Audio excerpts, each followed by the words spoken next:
courage is contagious. New pandemic. And it's the new pandemic. And when you talk about courage, you got to talk about America's Mayor, Rudy Giuliani.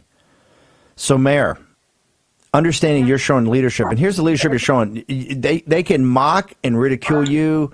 They can say you can't hit a fastball anymore. You've lost a step. Rudy's above his head. He's not a constitutional guy. All of that, right?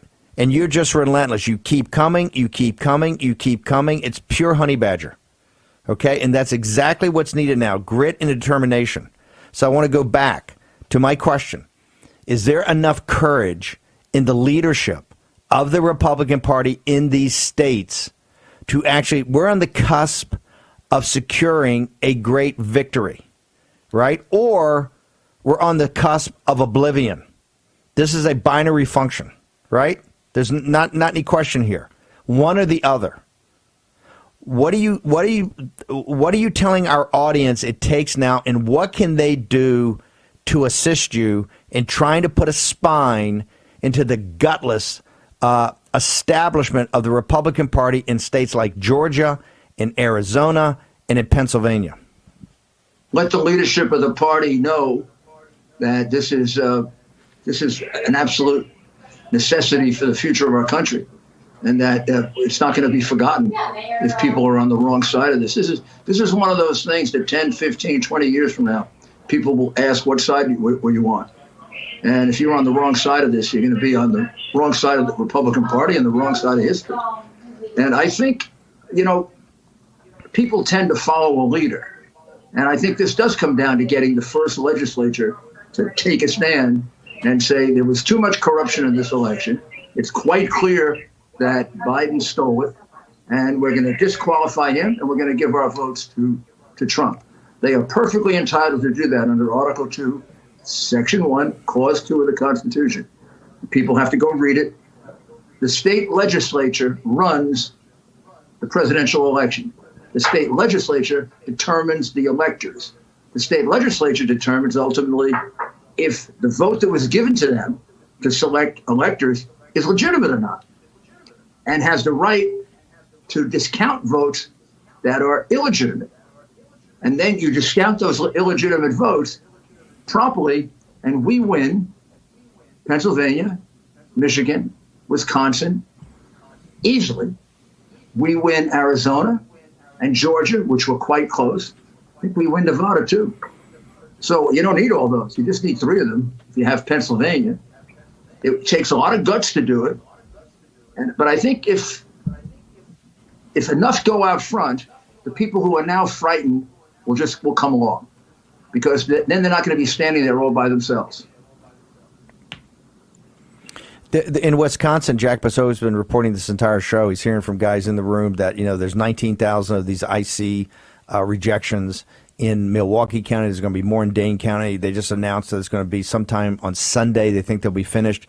What do you do once you get a state like Wisconsin, which the mainstream media is not talking about? And the reason they're not talking about it is we caught them dead to rights on illegal ballots out there.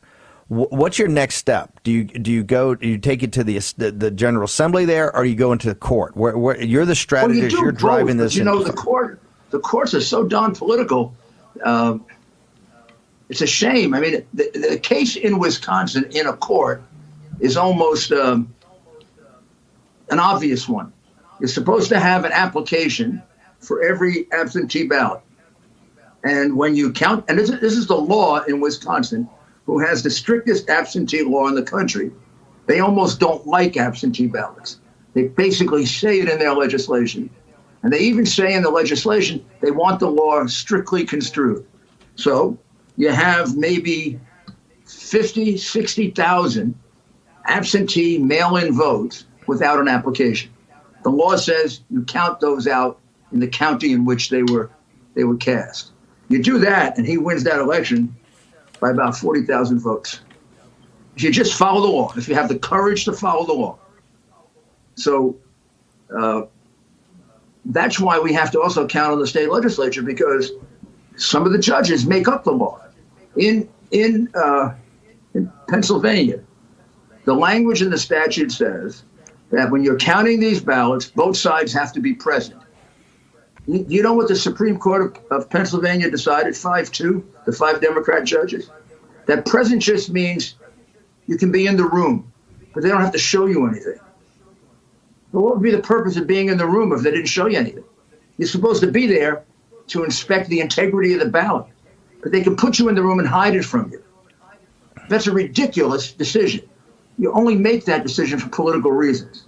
No lawyer, no rational person would come to that conclusion. I mean, I would be embarrassed to put my name on an opinion like that. Well, that'll get reversed by the Supreme Court eventually. But that's the lengths that these judges go to out of, I don't know what it is, loyalty to the Democrat Party. Let me real quickly, because we're burning daylight here. And speaking of burning daylight, the 8th is safe harbor. The 14th, the Electoral College meets in the different state capitals. You're going to go to the Supreme Court. When do you want to go? And you said you had 3 or 4 strategies. What are the three you've got? When do you anticipate going? And, people are sitting there going, hey, the president thinking about going to Georgia next weekend. Isn't that safe harbor like a stake in the ground? It's one we can go past. The 14th, he can't go past. And the president's actually said, hey, if he beats me in the Electoral College on the 14th, I won't concede, but I understand it's time to move on.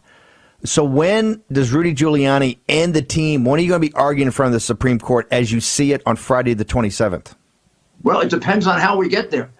If we can get these legislatures to do what they're supposed to do what the evidence suggests, then we'll be in the Supreme Court as defendants, because Biden will surely take us there, right? And if we get right now the two cases that we have, okay, but